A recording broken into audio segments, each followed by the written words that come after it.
Hi, I'm Catherine Maurer, a special education preschool teacher from Southwestern Indiana.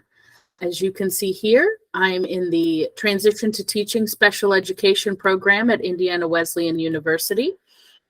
In addition to my Indiana Alternative Special Education teaching license, I'm also a board-certified music therapist. Here on the landing page, you can see a couple of things. You can see a sing-along video with Dr. Jean, where I'm doing the modified Tucker signs, which are letter sound signs that we use in our developmental preschool program. You can also see a picture of my classroom and a least restrictive environment infographic. Also on my portfolio, you can find my blog. First up here, we have some STEAM resources for various types of STEAM activities with a particular focus on early childhood, because that is what I teach.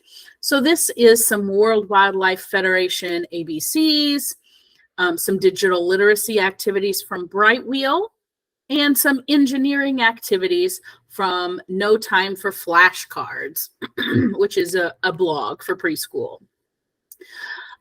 Also, one of the things that is particularly important to me as a teacher is process art versus product art.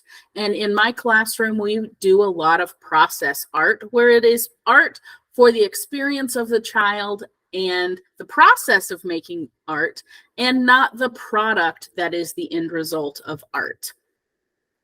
Here are some math games and activities that are also early childhood appropriate. We have some global awareness resources here on my blog. And here at the very end, you can find a YouTube playlist of my early childhood and early elementary music-based learning activities that I recorded during COVID. You can also find my professional learning network of YouTube, LinkedIn, the Council for Exceptional Children, and the International Society for Technology and Education. On my last page here for artifacts, you can find lots of artifacts from my coursework in Transition to Teaching, a technology interview where I interviewed a middle school teacher about the way she uses technology in her classroom, a Planning for Technology lesson plan where I took a lesson plan I had created and increased the technology expectations in that lesson plan. You will also find a PowerPoint presentation of culturally responsive modes of instruction and an eligibility or disability graphic organizer that outlines the 13 areas of eligibility for special education services.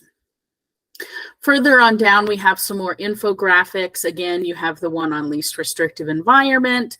You have one on classroom management in an online environment, which is, of course, inspired by the time we all spent teaching and working online during COVID.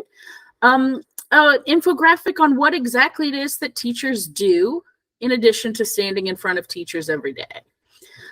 Here's an infographic about helping students learn to study, some ideas for culturally responsive classroom management, and a digital citizenship infographic. So those are the things you will find here on my digital portfolio. Each of these items was sort of its own set of complex steps that I put together as I was completing my coursework, and together they form my digital portfolio. My process to get here was really completing each individual assignment and then putting them together in an organized fashion. So you can see that I have up here more of the assignments that are text-based, and down here you'll find the graphics, the infographics, and those sorts of things. An area that I can see needing improvement is my professional learning network. I would like to add some more links to that. And I have gotten some new ideas, especially from this learning and teaching planning for technology assignment, where I really examined the ways I use technology in my own classroom. So thanks for taking a look at my portfolio.